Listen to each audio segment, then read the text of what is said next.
অতিকৈ গুৰুত্বপূৰ্ণ খবৰ আপুনি গাহৰিৰ মাংস খাই ভাল পায় নেকি আপুনি গাহৰিৰ মাংস আপোনাৰ খুবেই প্ৰিয় নেকি যদি খুবেই প্ৰিয়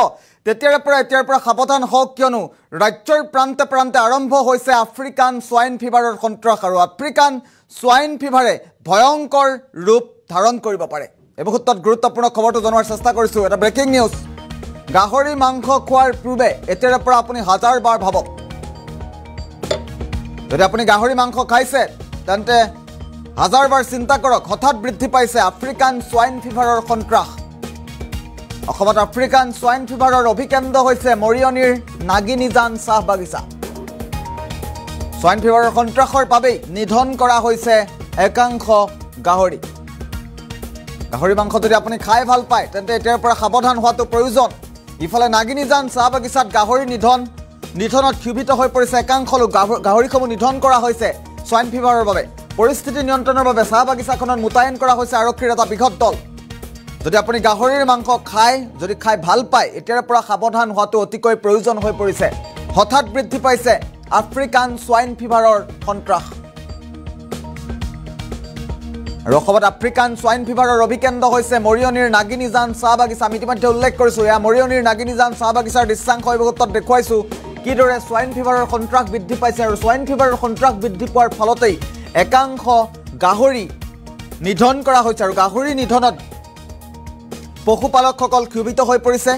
তাৰ পাছতে উত্তপ্ত পৰিস্থিতিৰ সৃষ্টি হৈছে চাহ বাগিচাখনৰ 9 নম্বৰ লাইনত আৰু ঘটনাৰ পাছতে আৰক্ষীৰ বৃহৎ বাহিনী মুতায়ন কৰা হৈছে আমি এই মুহূৰ্তত মৰিয়নিৰ পৰা দৃশ্যাংশ দেখুৱাই থকাৰ চেষ্টা কৰিছোঁ এটা অতিকৈ গুৰুত্বপূৰ্ণ খবৰ এই মুহূৰ্তত জনোৱাৰ চেষ্টা কৰিছোঁ মৰিয়নিৰ নাগিনিজান চাহ বাগিচাত আফ্ৰিকান সোয়াইন ফিভাৰৰ সন্ত্ৰাস বৃদ্ধি পোৱা পৰিলক্ষিত হৈছে যদি আপুনি গাহৰি মাংস আপুনিও খাই ভাল পায় তেতিয়াৰ পৰা সাৱধান হওক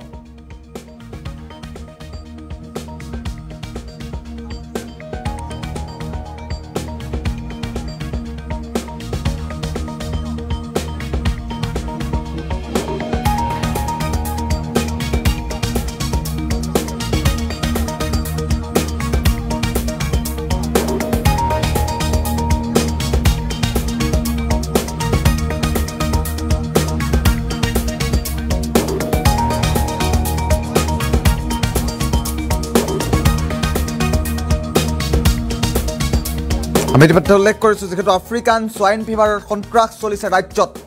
আৰু আফ্ৰিকান সোয়াইন ফিভাৰে সন্ত্ৰাসিত কৰিব পাৰে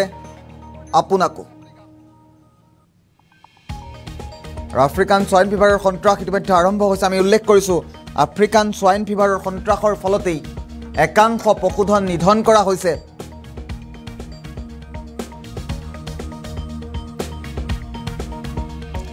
আৰু সোয়াইন ফিভাৰৰ সন্ত্ৰাস এইদৰে আৰম্ভ হৈছে ইফালে নাগিনিজান চাহ বাগিচাত গাহৰি নিধনত একাংশ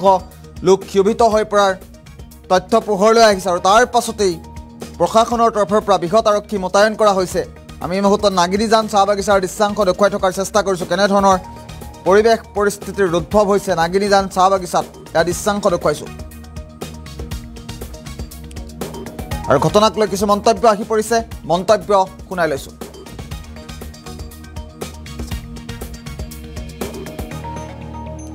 অসমত আফ্ৰিকান সোয়াইন ফিভাৰৰ সন্ত্ৰাসৰ আফ্ৰিকান সোয়াইন ফিভাৰৰ অভিকেন্দ্ৰ হৈছে নাগিনিজান চাহ বাগিচা আমি পূৰ্বতে উল্লেখ কৰিছোঁ সোয়াইন ফিভাৰৰ সন্ত্ৰাসৰ পাছতেই নিধন কৰা হৈছে একাংশ গাহৰি আৰু সমগ্ৰ বিষয় সন্দৰ্ভত কিছু মন্তব্য আহি পৰিছে আমি পোনে পোনে মন্তব্য শুনোৱাৰ চেষ্টা কৰিম doctor Ripunjay Chakraborty district veterinary officer Jorhat কেইদিনমান আগতে নাগিনিজান টি ষ্টত 9 নম্বৰ লাইনত কেইটামান গাহৰি মৰিছিলে তাৰপিছত আমাক যেতিয়া ৰিপৰ্টিং কৰিলে 12 মে'ত আমি যেতিয়া গম পালোঁ যে ট্ৰিটমেণ্ট কৰিলোঁ ইয়াত কিন্তু ট্ৰিটমেণ্ট কৰি বচাব নোৱাৰিলোঁ ত' আমি যেতিয়া সন্দেহ হোৱাৰ পিছত আমি পষ্টমৰ্টেম কৰি মানে চেম্পল পঠিয়াইছিলোঁ হেৰিৰে গুৱাহাটীলৈ তাৰপৰা 30 তাৰিখে ডিক্লেৰেশ্যন দিলে যে এইটো আফ্ৰিকান সোয়াইন ফিভাৰ বেমাৰ আছে দুটা এটা আছে সোয়াইন ফ্লুটো হ'ল মানুহৰ বেমাৰ সোয়াইন ফ্লুটো গাহৰি বেমাৰ নহয় সোয়াইন ফ্লু হ'লে বাচ্চাবিলাকৰ হয় আৰু বহুত বছৰ আগতে হৈছিলে গাঁও কিন্তু এতিয়া সোয়াইন ফ্লুটো কোনো লিংকে নাই ইয়াৰ লগত বেমাৰ দুটা আছে African swine fever classical swine fever আফ্ৰিকানটো ট্ৰিটমেণ্ট নাই কৰোণাৰ নিচিনা ভেকচিনো নাই আৰু ক্লাছিকেল সোয়াইন ফিভাৰৰ ভেকচিন আছে ট্ৰিটমেণ্ট আছে কিন্তু যদি ডিটেক্ট হ'ল আফ্ৰিকান সোয়াইন ফিভাৰ গতিকে গভৰ্ণমেণ্ট অফ ইণ্ডিয়াৰ SOP মতে আমি এইখিনি এলেকাৰ 1 কিলোমিটাৰ ৰেডিয়াছত গোটেইখিনি গাহৰি মাৰিব টেকনিকেল মাৰিব, এইটো আমাৰ টেকনিকেল টিম গুৱাহাটীৰ পৰা আহিছে, কালি পালেহি।